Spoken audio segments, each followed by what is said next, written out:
Hi guys, this is 1X Vlog. For today's video guys, ipapakita ko po sa inyo yung bagong gawa kong marble gun na bolt action spray type na hindi ako gumagamit ng o-ring guys.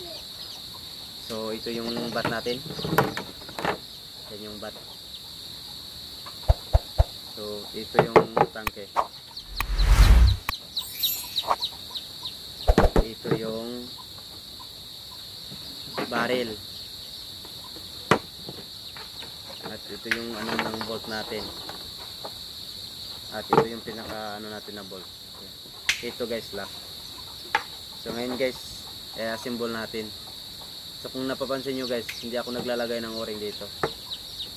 Ayan, walang o-ring. Kahit dito, walang o-ring yan. So ang nagsisilbing o-ring nito guys, itong dalawa, yung magkabilaan. Ayan, yan ang ginagawa ko para hindi sisingaw yung ano natin. At pwede na tayong gumawa ng bolt action na kahit walang o-ring. Ayan, so ipapakita ko sa inyo guys. Ayan. Dapat guys ang ilalagay nyo ito, makapal siya. Ayan, makapal.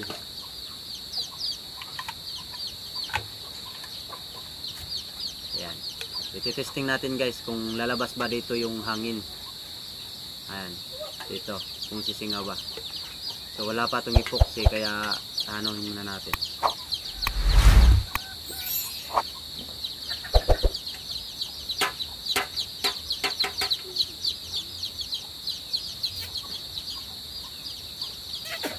Wala talagang singaw guys.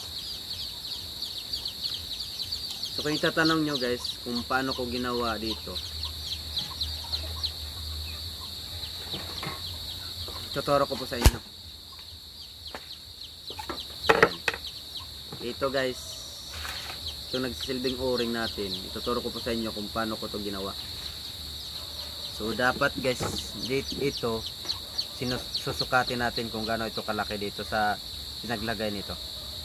So iinitin lang natin, kukuha tayo ng listo ng sapatos at saka iinitin, ganyan na natin. So pag nainit na guys, pag nainit na dito, itong magkabila, itong isa lang muna iinitin natin, tapos ipasok natin ito. Ayan, tapos ilalagyan natin ng listo ng sapatos, tapos paikot siya, hihigpitan natin paikot, ganyan. Tapos tanggalin natin. Ayan. Ito naman ang susunod. Ayan, dito susunod, ganon din, initin natin. Tapos lagyan ng listo ng sapatos, iikot. Dapat guys dito dapat nakalagay ito. Pag nainit na, dapat ilagay ito. So kung iinitin mo pa lang, huwag mong ilagay ito. Huwag mong ilagay kung iinitin mo pa lang dito. So pag nainit na, ilagay mo na to. Bago mo lagyan ng listo ng sapatos, paikot rin. Para ito guys, dito siya, purpose nito para sisikip siya dito guys. Ayan, dito siya sisikip siya dito. Ayan, para hindi sisingaw. Dito sisikip yan. Kung nakikita nyo may mga ano siya, oh. Ayan, dalawa. Ayan, dalawa. Ayan, nasa gitna yung daanan ng pressure. So ayan. So ito guys, makapal siya. Itong nilagay ko makapal. Kaya nag-cut ako dito kasi kung gusto ko tong palitan, kasi yung kung gagawa kayo, kung wala kayong makapal na PVC na 1/2, yung ano na lang, yung ganito, pang barrel. So pwede natin palitan. Kaya nagkat ako dito para matatanggal siya. Ayan. Tatanggalin natin. Ayan. Para pwede natin itong palitan. So para titibay din siya dito guys. Ito yung lock niya. Ayan yung lock.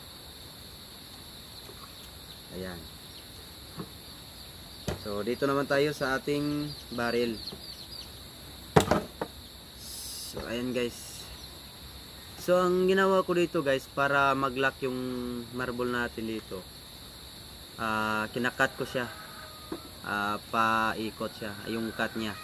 Pagkatapos na nag-cut, iniinit ko din. Tapos pinipihit ko ng paikot para liliit. Kasi pag may marble na dito guys, bubukas to. Ayan, bubukas yung ano niya, bubuka yan. So ayan. So isa pa.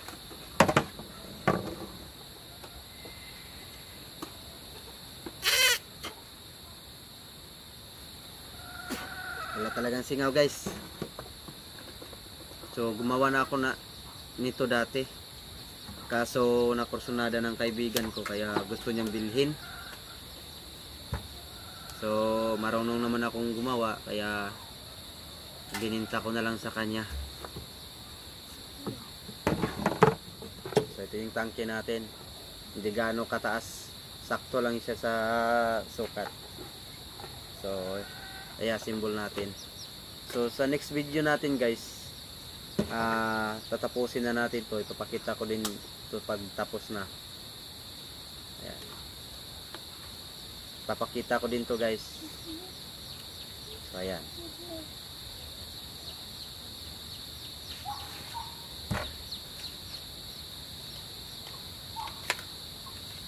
Tatapusin natin to sa susunod na video. Tapos ipiring na natin. So hanggang dito na lang yung video natin guys. Maraming salamat po sa walang sawang suporta. So ayan, hanggang dito na lang yung video natin. Ingat po kayo palagi dyan.